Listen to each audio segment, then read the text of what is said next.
Právě nastal čas jezdit. Vítejte u dalšího dílu Bike O'Clock. Dneska to bude trošku speciální, protože máme na plánu bike check a bude to Damexův bike check, takže já se na dnešek těším. Já taky. Konečně se mi povedlo doladit moje Norko úplně do dokonalosti. A teďka vlastně tady stojíme před bike garáží Prostějov. Je to vlastně servis, který se mi stará okolo a můžeme se jít podívat dovnitř. Tak jdem na to! Get inside! Tak hoši, tady se dějou věci. Tady máme Hysona, to je tady hlavní šéf Chán a jeho parťák Dan. Jsou to kluci, kteří se tady vlastně makají na kolech. Nejenom, že kola prodávají, ale hlavně tady mají parádní servis. A moje Norko už to tady zná moc dobře. Už to tady Hája vlastně ladil několikrát. No a dneska vlastně došlo k poslednímu tuningu mojeho Norka, kdy vlastně mě Hája tady poladil trošku brzdy a vedení vlastně bovdenu. A v tuhletu chvíli mám konečně kolo úplně komplet hotový a takhle na něm budu celý rok jezdit. Tak se pojďte podívat, jak to všechno probíhalo.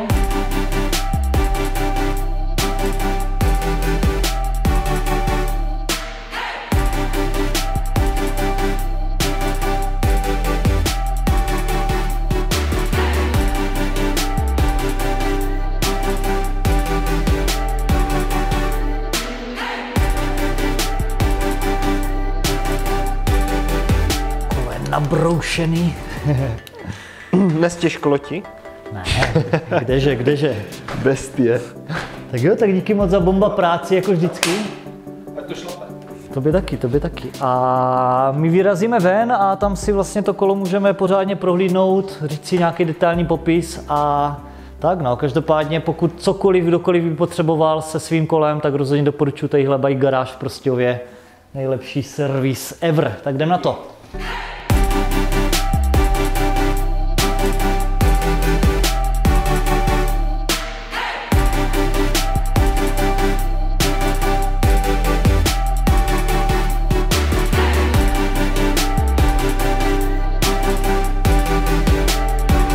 Takže moje hlavní kolo na letošní sezónu, jak asi dobře víte, je Norco Side. Původně to bylo v sériovce C3 a já jsem si to mnoha změnama vlastně osadil podle svýho gusta. Takže začneme tím, že vlastně je to karbonový rám, Side velikost M, která je pro mě úplně ideální. Ten rám je hodně specifický, má úplně bombastickou geometrii. Asi nejvýraznější prvek je vlastně předkoplá vidlice v úhlu 63,5 stupňů, což je dosti, řekl bych, agresivní, ale na tu jízdu, co jsem teďka po tom měsíci a půl zjistil, je to úplně fantastický a hlavně největší sílu to bude mít vlastně při sjezdech ve velké rychlosti, kdy to vlastně bude mít hroznou stabilitu, například v bike parku a tak dále. Vozím 27,5 palcový kola, je to vlastně z důvodu toho, že tak stejně já i Ondra v podstatě na kole neustále děláme nějaký jako srandičky a nějaký triky a potřebujeme hodně obratnosti a proto jsou pro nás 27kový kola úplně ideální. To je odpověď na otázku mnoha lidí, co mi píše, proč nejezdím 29kový kola. Takže prostě ty 27 pro náš styl je úplný top. Souhlasím. Tak teďka se pustíme trošku do dílu. V podstatě jedna z posledních věcí původních, které na tom kole byly, jsou vidlice a tlumič. Vidlice RockShox Lyric zdvih 160 mm, tlumič RockShox Super Deluxe Select Plus. Ten bude hodně vymazlený. A vlastně zadní zdvih je 150 mm. Je to v podstatě kategorie All Mountain, něco mezi endurem a trailem a dokáže pobrat strašný bomby na enduru, ale zároveň na trailu je to hrozně živý a jede to strašně moc dopředu, takže úplně geniální kombinace. No jinak, my to máme s Ondrou tak, že v podstatě my nejsme žádní ladíči, moc se ani jakoby v těch kolech nevyznáme, já jsem se teďka snažil co nejvíc věcí nastudovat, ale my vlastně vždycky jsme radši jezdili, než ladili kola. Tohle to je u mě poprvé v životě, co si jako kolo opravdu ve velkým ladím. A já teda vlastně razím takovou ideu, že každou minutu strávenou laděním přicházím o minutu tréninku, takže já vždycky radši trénuju Stejně tak to má i Ondra, takže pokud tady budu říkat nějaký bláboli, tak mě berte trošku s rezervou, jo? To je jenom tak, než se pustíme fakt do detailu. To ještě nepřišel můj bike check, bude mnohem horší. Ne, prostě my to máme tak, že my radši vždycky jezdíme a ladění kola jako super, ale není to asi úplně naše věc. No nic, pustíme se do komponentu, takže začnu. Řídítka plus představec SQLab, je to vlastně značka, se kterou od letoška spolupracuju. Karbonový řídítka, šířka 780, budu to asi ještě zkracovat o centimetr na každé straně. Představec 3,5 cm délka, v barvě zlatočerné, stejně tak i sedlo SQLab. A ta zlatočerná je vlastně edice Fabio Wibnera, který má tu svoji řadu. Designově je to bombastický, řídítka mají takovej specifický prhnutí, je to signature věc SQLabu, mají to hodně zmáklý a těším se, až ty karboňáky, který jsem dneska nasadil, tak až je pořádně zkusím. Dostáváme se k brzdám, Shimano XT, naprosto na pohodičku, myslím si. Teďka vlastně pláště vozím Continental Mountain King, šířka 2,3, je to takový docela jemnější vzorek, ale ty pláště jsou hodně lehký a ten vzorek jsem si říkal, že to vyzkouším, protože mi přijde hodně dobrý a sice to není žádný nějaký mega agresivní vzorek, ale pro moje ježdění, to znamená traily, nějaký skoky i na streetu, tak fungují úplně perfektně. Dostáváme se tadyhle k pohonu. Pohon máme v režii SRAMu, SRAM GX Eagle.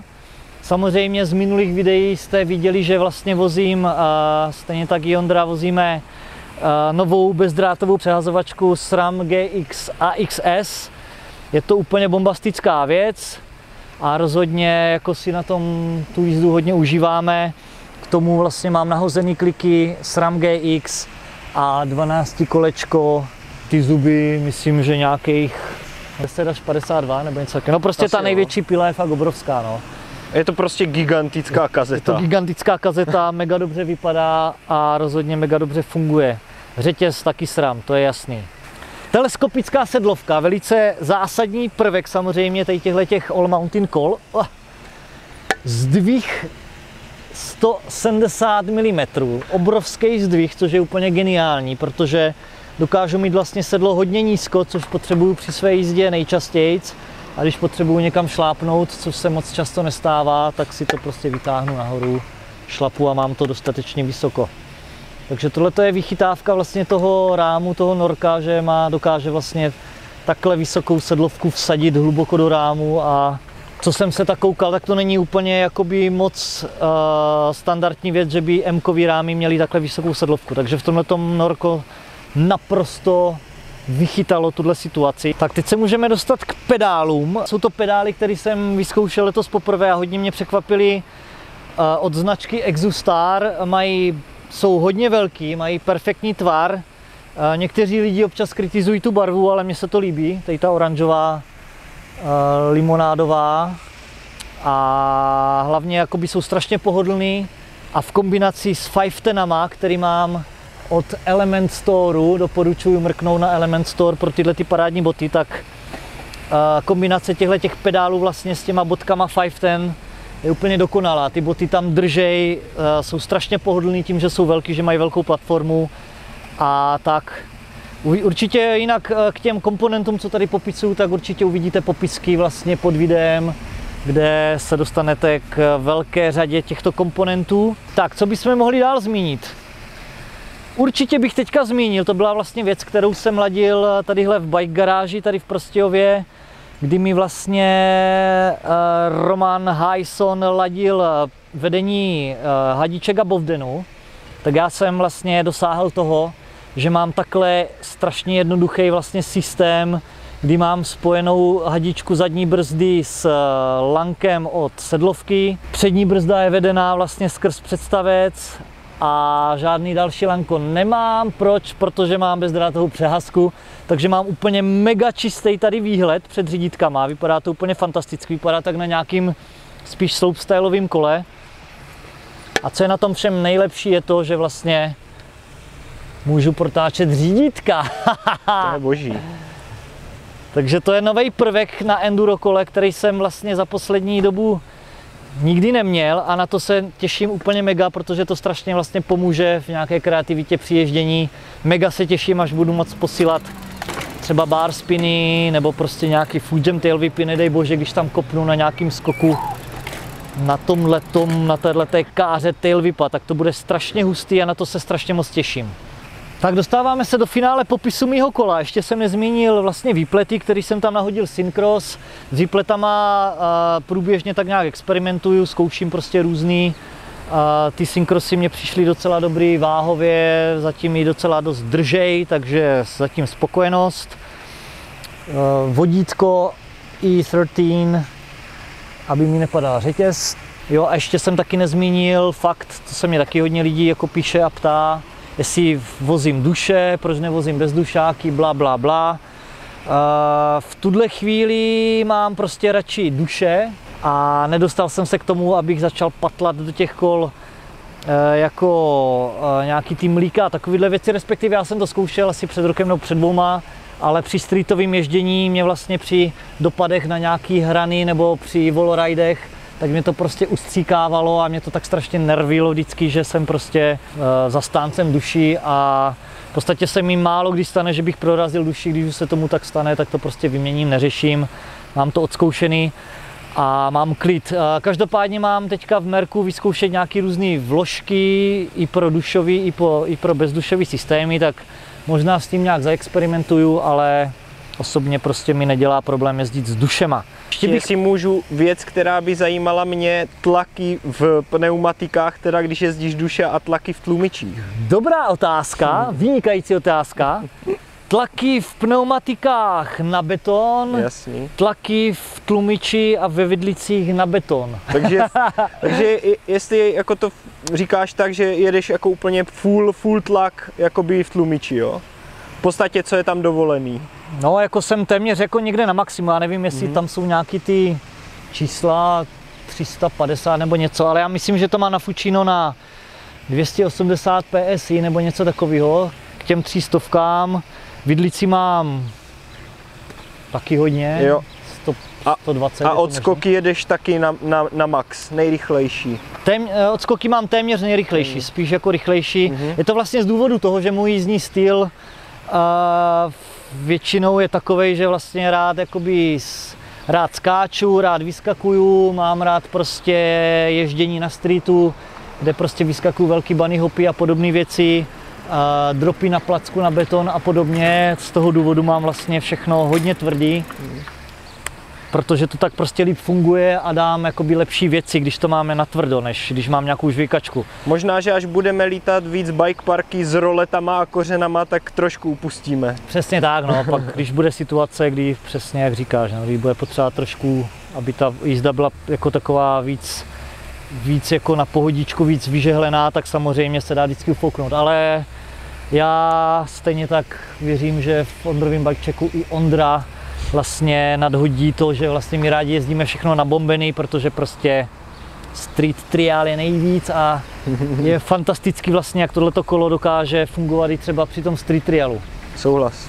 Tak já si myslím, že jsme tak nějak jako vyčerpali většinu věcí, které na tom kole jsou, takže doufám, že jste si můj bikecheck užili. Napište mi do komentů, jestli se vám moje Norco Sight C3 líbí, jestli byste takový kolo chtěli.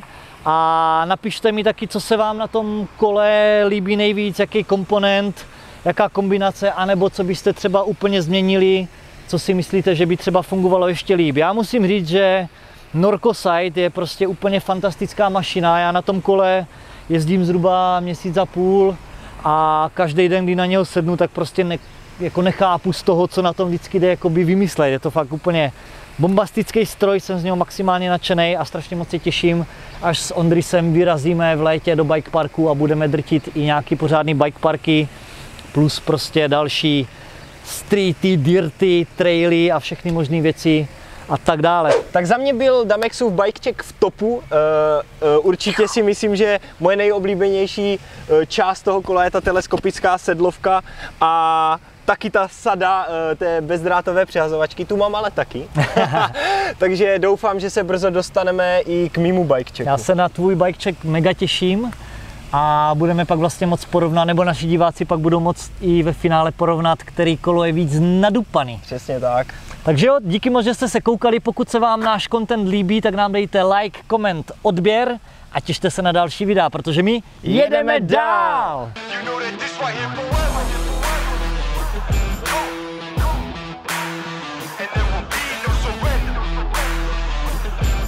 Now allow me to reintroduce myself. They call me J.O.N. to the easy E.